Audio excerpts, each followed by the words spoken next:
우리가 사람을 처음 만나게 되면 그 사람을 궁금해해서 이렇게 저렇게 봅니다. 먼저는 눈에 보이는 모습을 보겠죠. 외모를 보게 됩니다. 근데 그 외모를 가지고 외모만 사실 판단하는 것이 아니고 그 외모를 통해서 이 사람이 어떤 사람인지 그 내면까지 판단하기도 합니다, 우리가. 근데 그 외모라고 하는 것은 그 얼굴로 보기에 뭐 눈이 예쁘고 코가 오똑하고 또 뭐 얼굴이 갸름하고 이런 측면만 외모라고 하는 것이 아니고, 우리가 성경에서 얘기할 때 사람은 외모를 보거니와 하나님은 마음의 중심을 본다 이렇게 얘기했을 때 그 외모는 사람의 생긴 모양을 포함해서 그 사람의 출신과 배경과 어떤 갖춘 것들이나 또 같이 사는 어떤 가족들이나 이런 모든 것을 외모라고 할 것입니다. 어쩔 수 없습니다. 사람은 외모를 좀 보기도 하지만 외모만을 봐서는 안 된다라고 하는 것을 우리는 동의하실 것입니다. 그럼에도 불구하고 외모를 또 보지 않을 수가 없어서 그 딜레마가 항상 있습니다. 여러분들께서는 사람을 볼 때 어디를 주로 보게 됩니까? 어떤 점을 중요하게 생각하고 보게 됩니까? 제가 제 방에 있는 그 책을 좀 찾아보려고 어디다 뒀는지 막 찾아보려고 그랬는데 안 찾았어요. 어디에 있는지, 어디 갖다 놨는지. 근데 생각난 것은 그런 내용이었어요. 말콤 그레드웰이 쓴 그 개는 무엇을 보는가. 오래된 책이에요. 근데 영어 제목으로 What the Dog Saw 이게 돼 있어요. 영어 제목이. 이 책에 나오는 그 제목은 책의 한 부분인데, 대표적인 부분인데, 그 안에 이제 잘 알려져 있는 내용이 있습니다. 어떻게 아주 사나운 개가 있는데, 어떻게 그 시저 밀란이라고 하는 사람만 보면 그 사나운 개가 이렇게 말하자면은 기가 죽어가지고 고분고분해질 수 있느냐, 그걸 보고 궁금한 거예요. 그래서 이 저자가 거기서 영감을 받아가지고 그것을 사람이 사는 무대로 이렇게 가져온 거죠. 그 사실을. 내가 볼 때는 다 똑같은 사람인데, 이 사람이나 저랑 똑같은 사람인데 이 개가 사람을 말하자면 차별하는 거예요. 아니 저 사람이 올 때는 막 으르렁거리고 막 이빨을 드러내고 사납게 하더니만 이 사람이 오면은 기가 죽고 뭔가 이렇게. 그 개는 서열을 따진다고 그러잖아요. 그러니까 내가 그 개가 볼 때 나보다 서열이 낮아 그러면 우습게 보는 건데, 서열이 좀 세다고 느껴지는 그 사람이 오면은 기가 죽어서 고분고분해진다. 그러니까 그 개를 다루는 그 전문가는 그걸 아는 거죠. 어떻게 하면은 저 개에게 내가 더 세게 보일 수 있는지, 눈빛, 손짓, 발짓 이 모든 것을 해서 어떻게 하면 더 세게 보일지를 알고 있으니까 그 점을 잘 찾아서 하는 거죠. 우리나라에도 그 있죠. 강형욱이라고 하는 대통령이라고 하는 분이 있죠. 개에게 있어서는 최고다.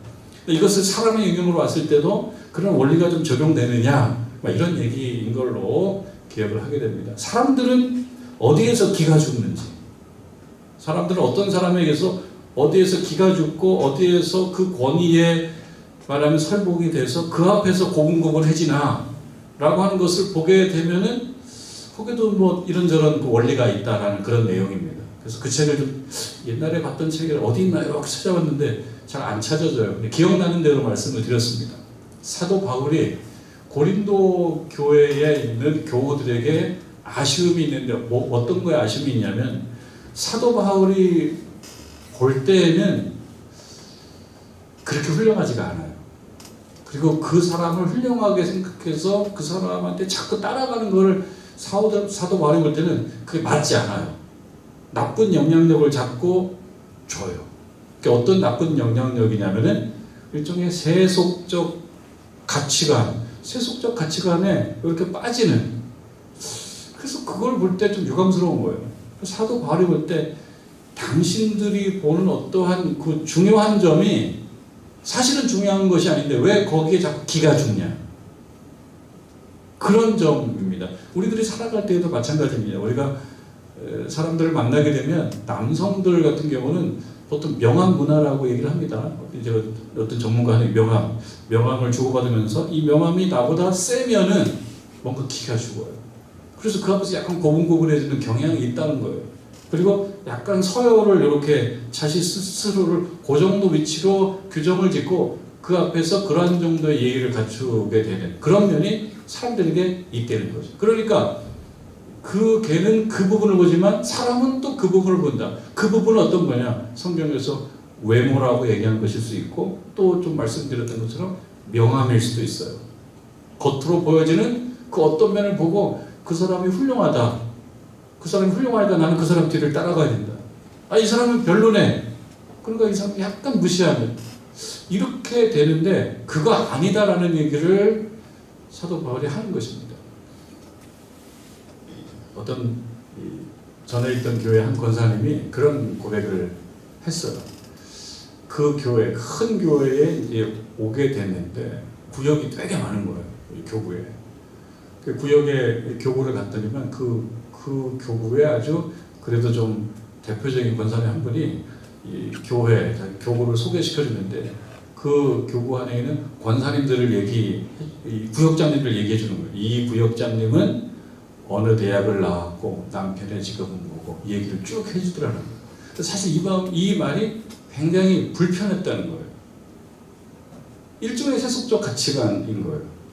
그러니까 이분은 좀 훌륭하고 이분도 훌륭하고 이분이 영향력이 있고 이 얘기를 쭉 해주는데 그게 영 마음이 불편해요. 한 가지 본인에게 매우 그 가슴 아픈 그 경험이 하나가 있는데 한 번은 어떤 다른 동료 권사님과 길을 가고 있는데 저 앞에 아는 분이 나타나가지고 그분이 아닌데 이 옆에 있는 권사님이 영향력이 있는 분인 거예요. 여러 가지 배경이 있는 분이고 저도 아는 분이에요. 저도 아는 분인데 영향력이 있어요. 그리고 또 배경도 좀 있어요. 여러 가지가 있어요. 그러니까 저 앞에 있었던 어떤 그 권사님이 그 앞에서 갑자기 급 공손해지면서 아주 원래 그런 분이 아닌데 아주 공손하게 얘기를 하는데 자신을 보면서는 너무 쉽게 얘기를 하는 거예요. 그 경험이 있어서 사실 혼자서 많이 울었다는 거예요. 너무 조금 씁쓸하고 서러워서 그런 경험을 한번 이야기를 하더라는 얘기죠. 그러니까 교회 안에 있어서도 사실은 그러한 가치관이 조금 있는 거예요. 이 부분이 더 훌륭하고 여기는 더 훌륭하니까 훌륭한 쪽에는 더 공손하고 내가 훌륭하다고 생각하지 않은 어떤 사람에게는 덜 공손하고 근데 훌륭함의 기준이 말하자면 오늘 말씀으로 얘기하자면 이런 것입니다. 16절 말씀 보면서 이 16절에 나오는 말씀 여기 나오는 표현으로 이야기하자면 자랑이에요. 자랑. 여기서 말하는 자랑은 어떤 자랑입니까? 이 자랑이 사실은 그 22절과 이제 본격적인 자랑이 나오거든요. 사도 바울의 본격적인 자랑이 22절에 가면 나와요. 여기 보면 히브리인이냐 나도 히브리인이다. 이스라엘인 나도 이스라엘이다. 그리고 아브라함의 후손이냐 나도 아브라함의 후손이다.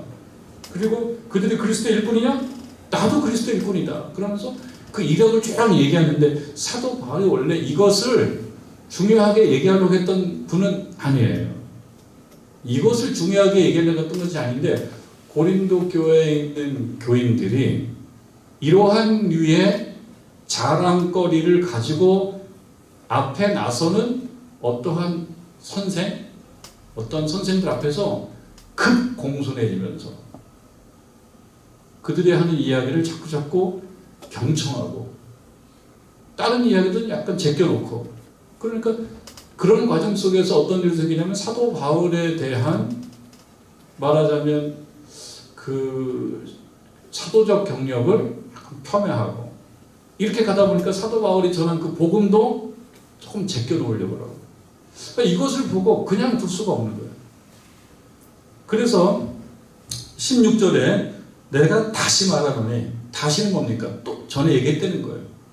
전에 얘기했던 그 전에 얘기는 11장 1절에 나옵니다.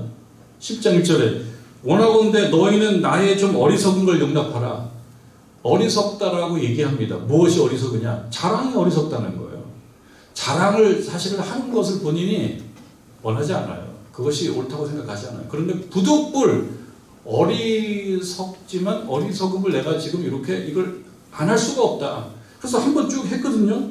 그러나 본격적으로 구체적으로 그렇게 얘기하지는 않았는데 16절에 또 시작해요. 사도 바울이 또 시작합니다.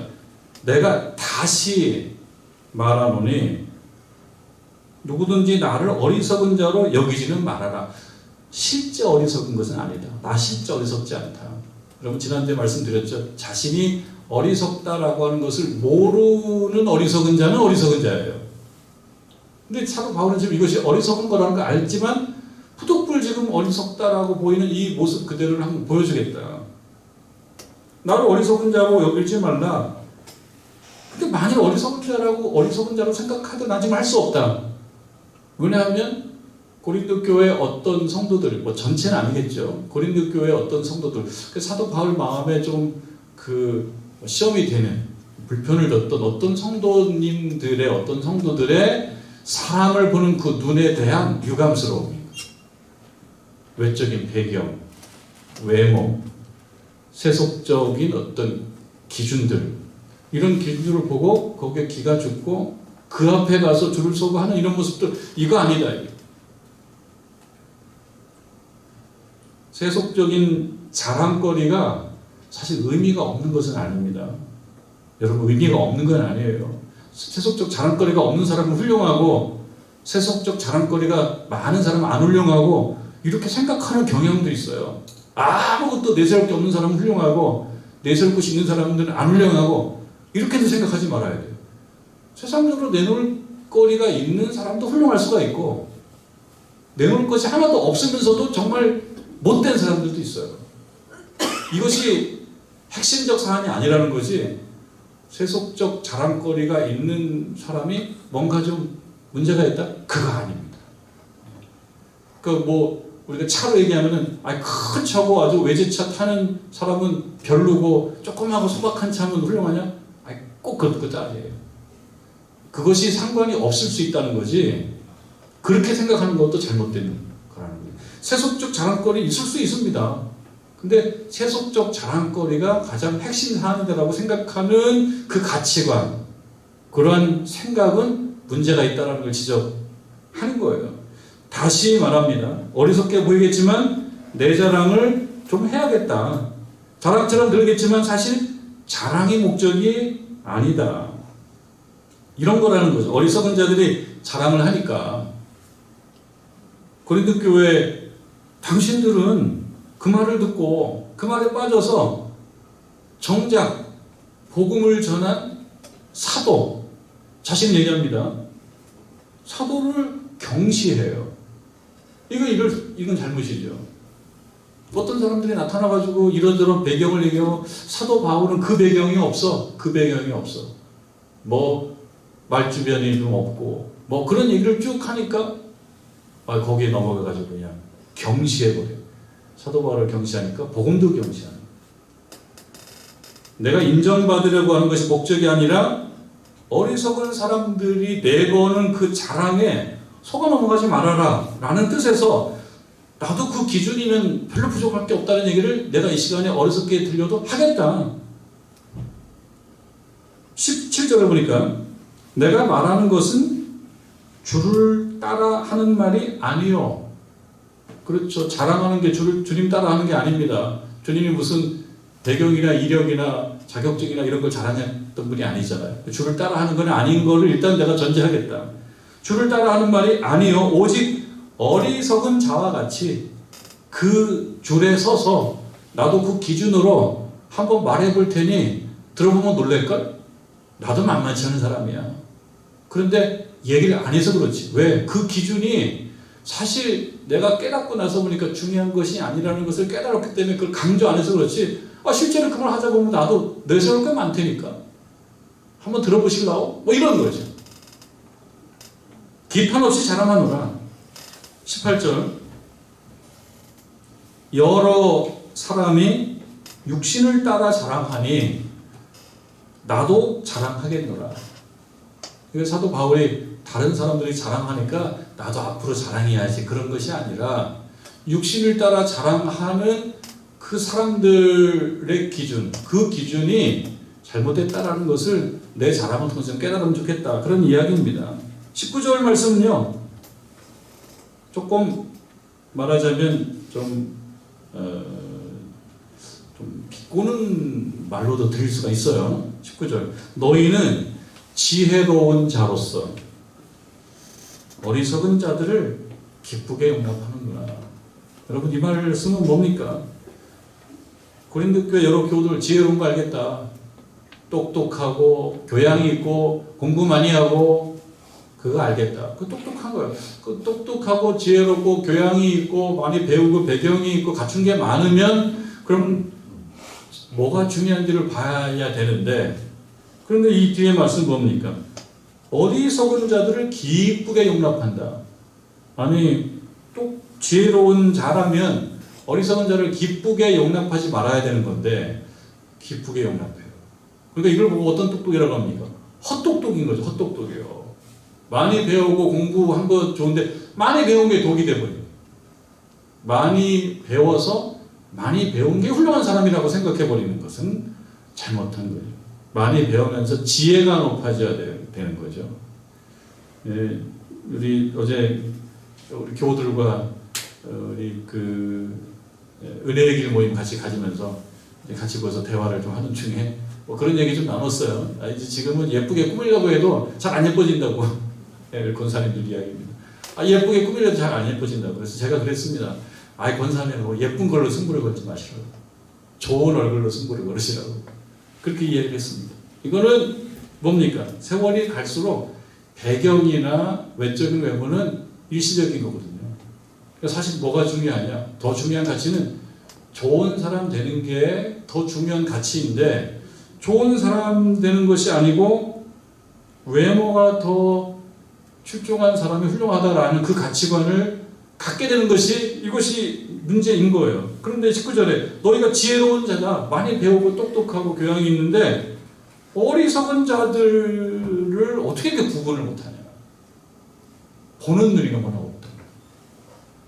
여러분, 우리가 교회에서 말씀을 공부하면서 배워야 되는 건 어떤 거냐면 예수님처럼 보는 법을 배우는 거잖아요. 그리고 뭐 영어 강의하는 것도 아니고 수학을 가르쳐 드리는 것도 아니고요. 뭐 가끔씩 뭐 제가 조금 약간 잘난 척을 할 때도 있어요. 공부 미리 해오고 미리 해와가지 않은 척도 하는 거 있어요. 그러나 그건 필요하기 때문에 보조적으로 말씀드리는 거지, 그런 뭐 정보, 지식, 어떤 자료 이런 것들을 우리가 배우려고 하는 건 아닙니다. 뭘 배우려고 하는 것입니까? 예수님처럼 세상을 보고 예수님처럼 사람을 보고 예수님처럼 상황을 보는 그러한 예수님의 시각을 배우는 것입니다. 우리가 예배를 드리면서 하나님의 은혜, 기적적인 은혜를 통해서 때로는 우리가 풀지 못하는 문제를 해결받는 그런 기쁨도 있지만, 또 하나 우리가 와서 하나님 말씀을 공부하면서 예수님이 살아간 것을 보면서 우리도 그대로 살아가야지라고 하면서 배우는 건데, 예수님께서 살아가시면서 우리에게 가르쳐 주시고자 하는 것은 19절에서 얘기했던 것처럼 어리석은 것을 기쁘게 용납하지 않는 거예요. 여기서 어리석다라는 것은 무엇입니까? 자랑거리가 곧 그 사람의 그 사람의 존재이다라고 생각하는 자랑거리, 세속적 자랑거리가 곧 그 사람이야 라고 얘기하는 세속적 가치관. 이것이 잘못됐다는 것을 갖춰준 거거든요. 그러니까 우리가 예배드리고 말씀 공부하면서 어떻게 변화되어야 되겠습니까? 예수님처럼 사람을 보는 시간, 예수님처럼 생각하는 것, 그 방법을 배우는 거예요. 그런데 지혜롭다고 얘기하면서 어리석은 자들의 세속적인 가치관을 그대로 받아들이고 박수치고 고개를 끄덕이고 그게 맞다라고 얘기하고 나가서 그대로 또 행동하고 사람들을 그렇게 봐주고, 그걸 보면서 19절에 약간 좀 비꼬는 이야기인 거죠. 그러면서 하는 얘기입니다. 20절에 누가 너희를 1번 종으로 삼는다 이거죠. 누가 너희를 종으로 삼거나 잡아먹거나 빼앗거나 스스로 높이거나 뺨을 친다, 이렇게 못되게 굴어도 잘도 용납하는구나. 종으로 삼다라고 하는 것은 말하자면 이 고린도 교회에서 조금 영향력이 생긴 어떠한 조금 그 외모 중심의 선생님들, 예? 그런 사람들이 교인들을 종으로 삼아요. 업신여기는 거죠. 업신여기는 거예요. 그러니까 이것은 어찌 보면 어리석은 선생들의 영향력이 굉장히 강하고 그 영향력을 이 교우들이 인정해 주는 거예요. 우리가 어떤 사람들을 존중을 해줘야 되겠습니까? 좋은 사람들을 존중해 줘야 되죠. 사랑이 많은 사람들을 존중해주고 그 사람을 존경하고 그 사람을 높여줘야지. 우리가 생각할 때 살아가면서 좋은 사람을 알아볼 줄 아는 그것이 좋은 시각이고 그게 성수가 아니겠습니까? 그게 성장이죠. 우리가 교회 생활을 오래 하고 신앙생활 오래 하면서 뭐가 바뀌어야 되느냐? 좋은 사람을 알아보는 눈을 가져야 되는데 지금 여기는 뭐예요? 종으로 삼는 사람을 보고 뭘 좋다고. 근데 이런 경우가 있다는 거예요. 영향력이 센 어떤 사람에게 기가 죽어서 그분 앞에서 박수를 치고 그 사람이 박수를 치고 이거는 맞지 않다. 좋은 사람 알아봐야 되는데 좋지 않은 사람을 알아보고 있는 거예요. 좋지 않은 사람을 좋은 사람으로. 영향력이 굉장히 센 거예요. 이 사람. 영향력을 인정해 준 거예요. 영향력을 용납해 주는 거예요. 자, 그 다음에 두 번째, 잡아먹다라는 표현. 그러니까 이 고린도 교회에서 자랑을 일삼으면서 영향력을 키우고 그 고린도 교회 교인들을 종으로 삼았던 이 사도 바울이 볼 때는 안 좋은 지도자들. 이 지도자들은 심지어 어떻게까지 하느냐? 잡아먹기까지 한다. 누굴 잡아먹어요? 그 교인들을 잡아먹는. 이렇게 표현을 쓰는 거죠. 이 말의 원래 뜻이 뜯어먹다는 표현이에요. 뜯어먹다. 잡아먹는다라고 하는 이 말의 원래 뜻이 뜯어먹거나 혹은 갈취하고 착취하는 뜻이거든요. 그러니까 갈취하고 착취하고 뜯어먹는데 그거를 인정하는 거예요. 기가 죽어서. 심한 부양 조건을 내세우는 것도 그럴만하지. 이분은 훌륭한 분이니까. 이분은 훌륭한 분이에요. 왜 훌륭해요? 세속적 가치관, 세속적 기준으로 봤을 때 이것도 구비했고 저것도 구비했어요. 잘났어요. 그러니까 이분이 어떤 높은 부양 조건을 제시했을 때 그거를 그냥 따라주는 것이 맞다. 그러니까 이것을 사도 바울은 뜯어먹는다고 표현한 거죠. 잡아먹는 걸로. 그 다음에 빼앗거나 또 빼앗어요. 고린도 교회 교인들을 빼앗어요. 이거는 그 개정판 이전 버전으로 보면 조금 더 이해하기 쉬운데 거기에서는 뭐라고 옮겼냐면 사로잡는 거라고 옮겨요. 사로잡다라고 옮겼거든요. 그러니까 이 영향력 있는 이 자랑거리를 가지고 그 고린도 교회 교인들을 약간 현혹했던 사람들이 이 사람들의 마음을 사로잡아 버렸어요. 사로잡았어요. 능력이 있다라고 하는 것은 나 능력이 있어. 나 능력이 있어. 그러니까 그 교인들이 능력 있는 분 박수 쳐주고 고개 숙이고 그리고 자랑거리가 많다 보니까 그 자랑 앞에서 고개가 숙여지고 이런 것을 빼앗다라는 말로 옮긴 것입니다. 일종의 현혹하는 거예요. 그 현혹함에 빠져든 겁니다. 현혹당한 겁니다. 그리고 또 빼앗거나 스스로 높이거나 스스로 높이다라고 하는 말을 이 전 성경에는 자고하게 하다 그랬어요. 그러니까 이 말은 어떤 말이냐면 교만해 이렇게 얘기하는 거예요. 말하자면 교만해. 그러니까 죄송합니다. 제가 앞으로 안 교만하겠습니다. 제가 실수했습니다. 고개 그러니까 기를 죽이는 거예요. 사도 바울은 어떤 입장이었습니까? 격려해주고 또 부욕해 하고 그랬었잖아요. 그런데 이 선생들은 세속적 기준, 세속적 자격 이런 것들을 가지고 이렇게 나서는 사람들이었는데 이 사람들은 사람들의 기를 죽이는 거죠. 교만해! 그래서 기를 죽이는 거예요. 이 말을 지금 여기에 스스로 높이거나 라는 말 속에 그런 뜻이 담겨져 있습니다. 사기를 떨어뜨리는 거죠. 사기를. 이렇게 사기를 떨어뜨리는데도 불구하고 이 말하자면 이러한 선생들 앞에서 고개를 숙이고 그 선생들의 교훈을 따라가고 어떻게 똑똑하고 교양 있고 배웠고 지혜롭다고 하는 고린도교회 교인들 당신들이 이건 안 맞지 않냐라고 얘기를 하는 거예요. 지적해 주는 겁니다. 그러면서 심지어 이 20절 끝에 보면 뭐라고 나옵니까? 뺨을 칠지라도 뺨을 쳐요. 뺨을 쳐요. 때려요. 때리는 것은 뭡니까? 모욕을 가하는 거란 말이죠. 실제로 이 선생이 뺨을 때렸다 이런 뜻은 아닐 거예요. 실제로 고린도 교회에 이러한 자기 자랑을 일삼는 그러면서 사도 바울을 격하시키는 무시하는 이러한 어떤 선생들이 뺨을 때리고 뭐 이런 거를 강조하려고 했던 건 아니고 이 표현을 하고자 하는 거는 모욕을 주기도 하는 그걸 들으면서도 당연합니다. 네네네네 이렇게 하면서 바보가 돼 있어요. 그 사도 바울이 볼 때는 지혜롭다고 얘기하는 이 교인들이 참 이해할 수 없게 바보가 돼 있는. 여러분 그런 경우가 있는가요? 우리 주변에 볼 때 그런 경우가 있는가요? 가끔 보면요, 이제 이단인데 사람이 교주임. 그래서 본인이 무슨 새로운 그리스도다. 그래서 제2 어쩌고 저쩌고. 그러면은 그 모인 사람들 보면 다 똑똑하고 법조인들 막 그런데 납득이 안 되는 경우도 좀 있죠. 우리 여러분들 생각할 때. 아니 참 보면 무모한데 그 앞에 가서 고개를 조아리고 따라다니면서 네네네네 하고 순종하고 그러면서 박수치고 영광 올려드리고 똑똑하다고 얘기하는데 이런 거하고 어쩌면 조금 맥락이 같을 수도 있어요. 모욕을 하고 그런데도 난 이렇게 훌륭한 분에게 모욕당한 게 영광이야. 한 대 더 때려주세요. 이거가 이해가 안 되는 거야. 지혜롭다고 얘기하면서 보니까 잘도 용납하는구나.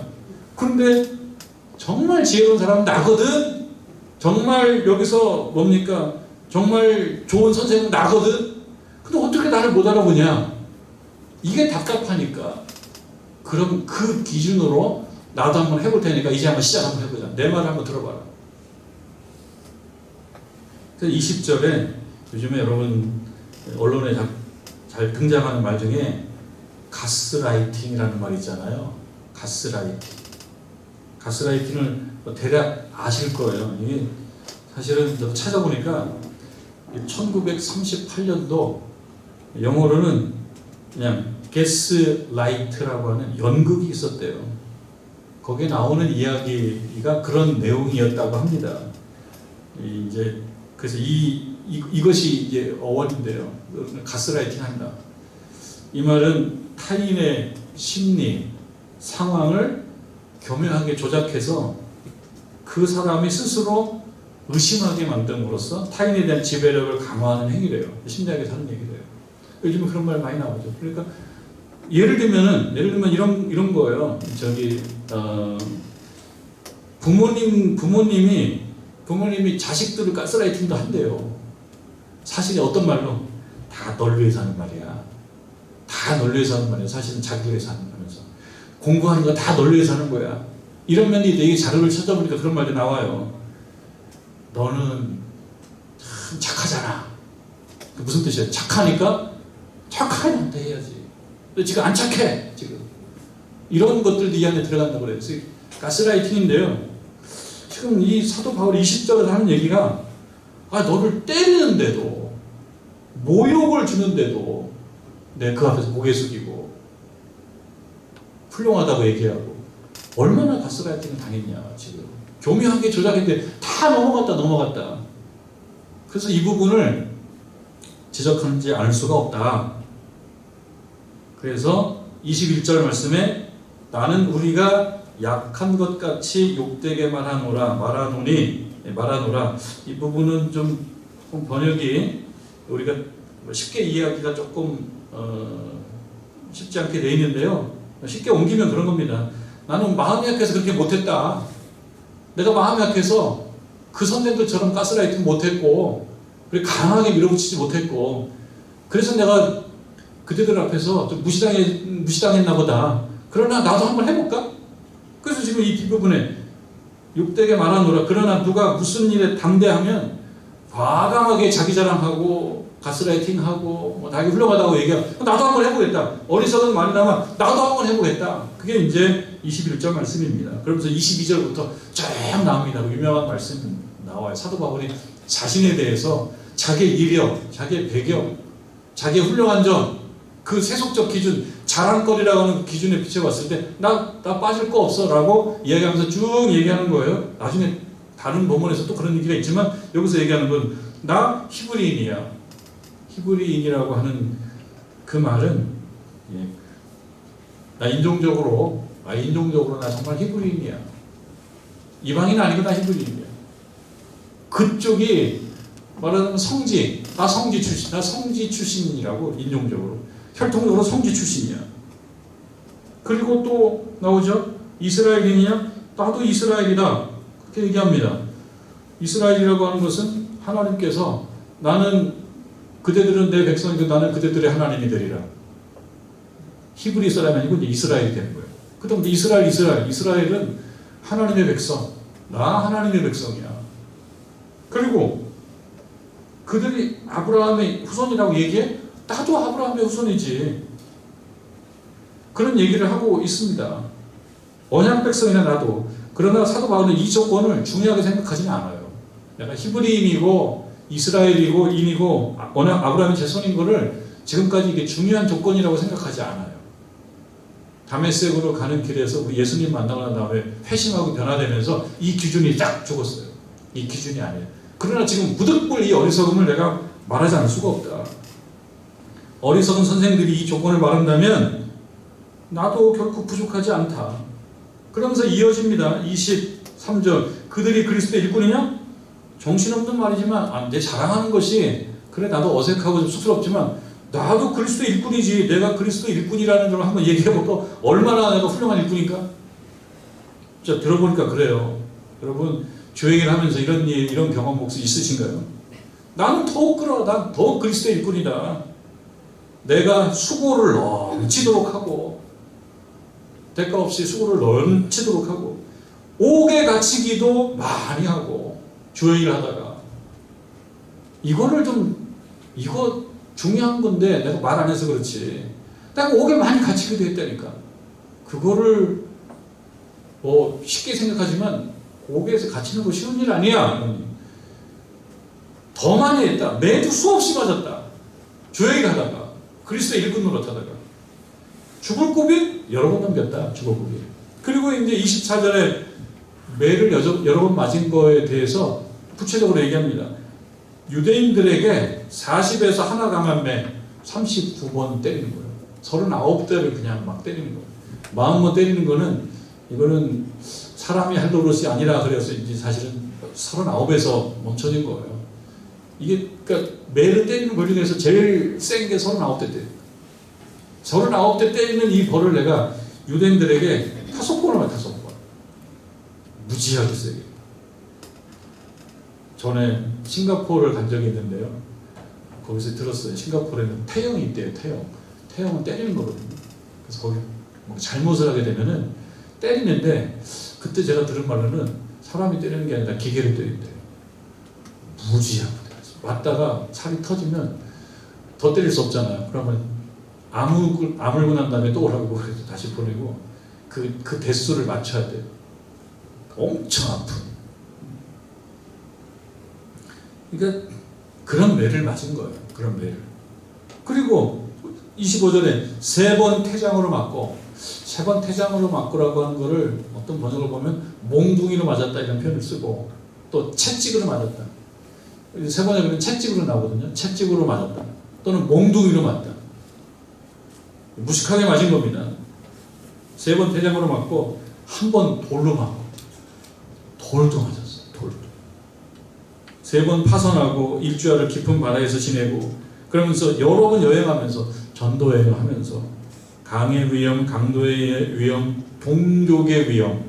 동족의 위험이라고 하는 것도 얼마나 힘든 거겠습니까?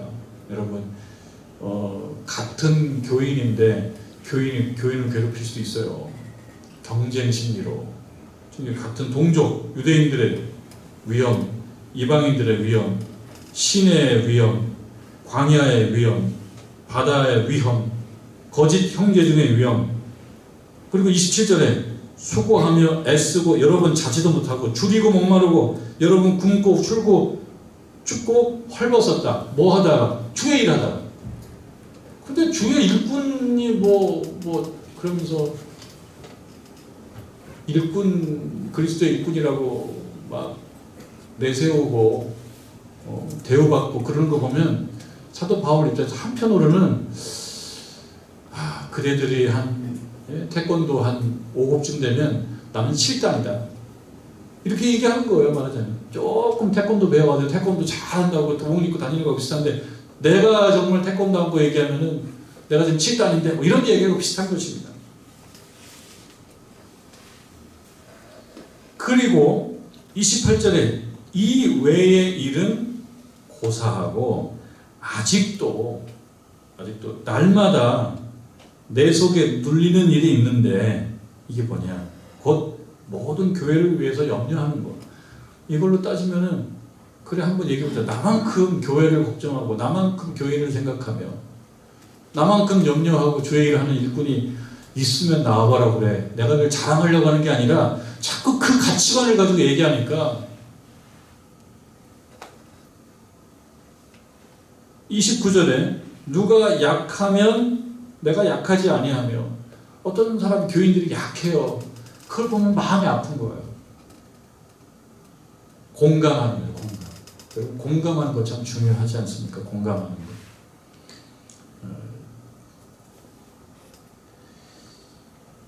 세월이 가면은요, 이 자랑거리가 많은 사람이 훌륭하다라고 생각하지 마시고 자랑거리가 많은 분을 또 없이 여기지도 마세요. 자랑거리 많은 그분도 노력을 많이 해서 그만큼 한 거예요. 자랑거리 많다라고 해서 가진 게 많다라고 해서 많이 배웠다고 해서 부족한 건 아니에요. 그러나 자랑거리가 많다라고 해서 훌륭한 사람이고 그렇게는 생각하지 말라는 거예요. 어떤 사람이 훌륭한 사람이냐? 사실은 이 사람인 거예요.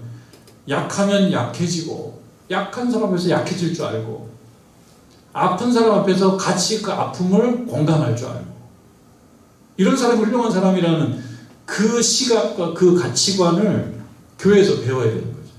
얘기하자면 또 누가 실족하게 되면 내가 애가 탄다.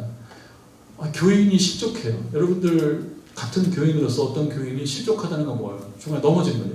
신앙생활을 잘 못해요. 믿음이 떠나고.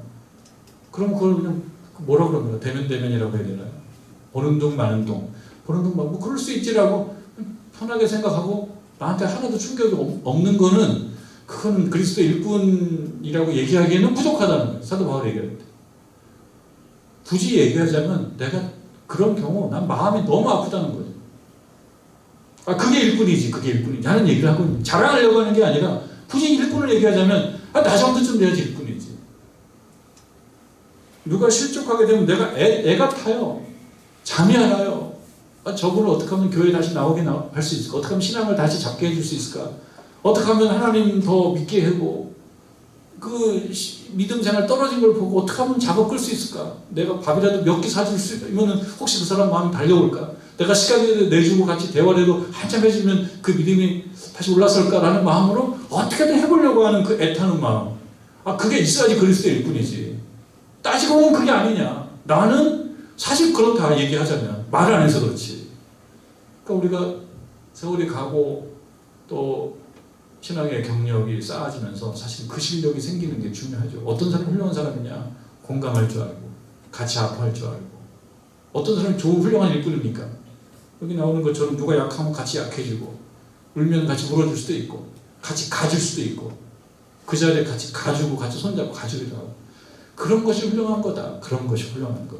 폼 잡고 자랑거리 많은 거 이것 가지고 하는 거 아니다.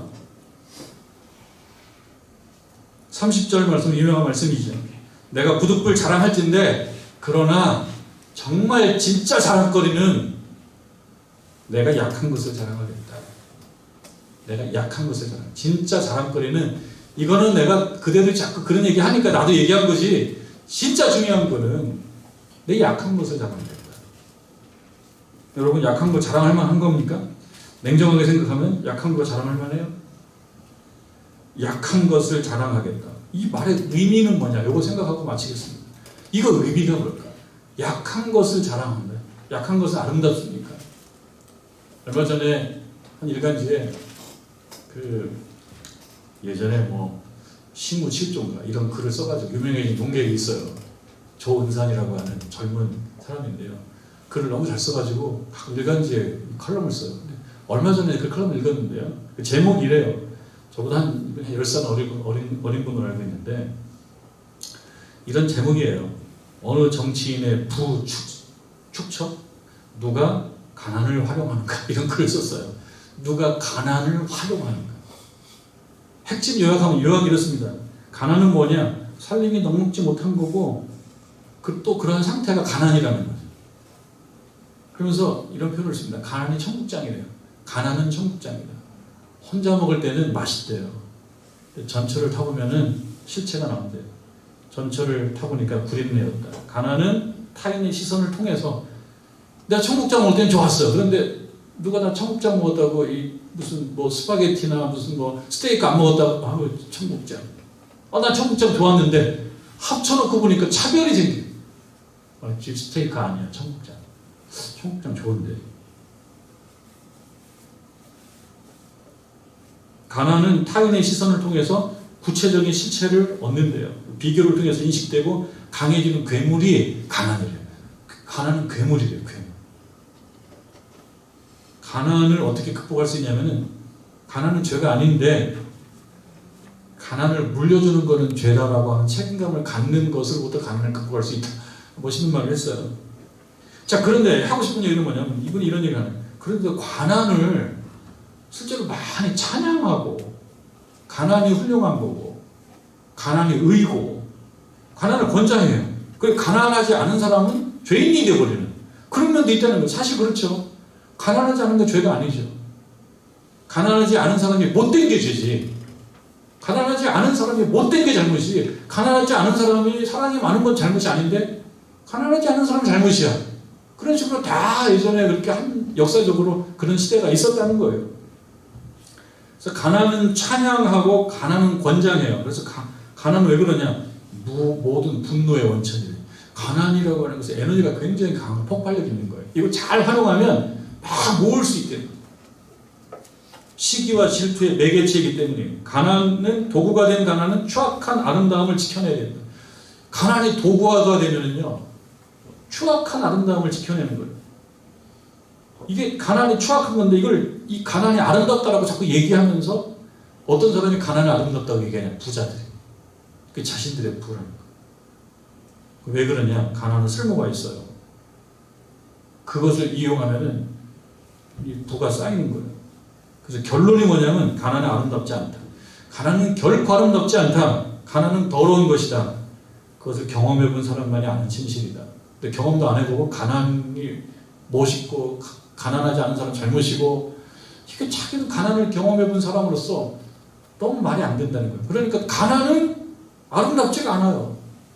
그럼 여기 나오는 것처럼 약한 것 비슷한 말이죠. 약한 것은 아름다운 것이 아니에요. 실제적으로 보면 여러분 약한 것이 좋지 않습니다. 그런데 여기서 사도 바울이 나는 약한 것을 자랑하겠다. 이건 무슨 뜻이냐 말이죠. 인간적인 면이 약하면 약할수록 영적인 면에서 하나님의 능력으로 충만하게 만들기 때문에 그런 의미의 가난은 나에게 유익이다 그 뜻입니다. 가난하게 된다는 게 아니에요. 부자는 나쁘다는 게 아니에요. 그러나 자칫 부가 있기 때문에 하나님이 필요 없게 된다 그러면 그 부는 이거는 나쁜 부가 되는 거죠. 그 사람이. 가난도 마찬가지예요. 여러분 가난하다고 해서 약하다고 해서 또 선도 아닙니다. 약한 자가 더 약한 자를 괴롭힐 수가 있어요. 가난한 사람이 더 가난한 사람을 무시할 수가 있어요. 가난 자체를 미워하는 것은 약함 자체를 미워하는 것은 핵심이 아니에요. 뭐가 핵심입니까? 가난하고 약하기 때문에 우리 하나님이 아니면 안 되는 나의 한계, 인간의 부족함, 연약함 이것을 철저히 느끼고 우리 하나님이 아니면 채워질 수 없는 그 빈자리를 느끼는 것이 그것이 중요하다는 얘기를 하고 있는 거지. 가난이나 약함 그것이 훌륭하다. 자칫 잘못하면 이것이 뭐가 됩니까? 이데올로기가 됩니다. 이데올로기. 가짜 신념이 되는 거예요. 가짜 신념. 그런 분들이 많아요. 자기는 가난하지 않아. 근데 가난을 찬양하면서 가난한 사람을 끌어다 쓴다? 이건 아주 비열한 거죠. 그런 의미에서 우리도 가난해야 되는 거예요. 그런 의미에서. 그래서 부해도 가난해야 됩니다. 부해도. 부하지만 가난할 수 있어요. 어디 앞에서? 하나님 앞에서.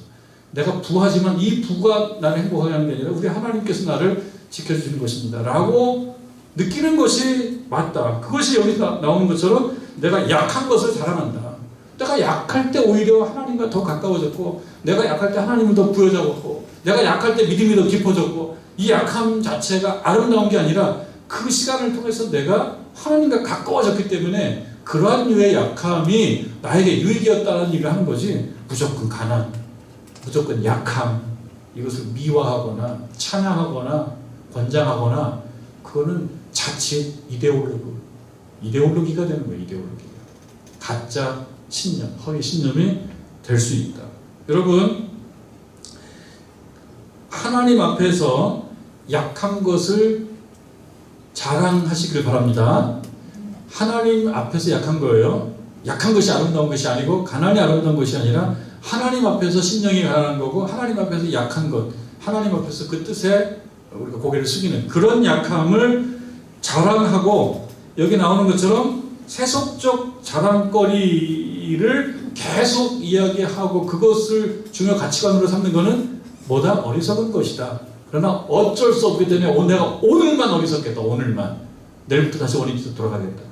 그 뜻이라는 걸 아시고 우리가 어리석은 자가 되지 말고 약한 것을 자랑하는 저와 여러분 되기를 주님의 이름으로 축원합니다.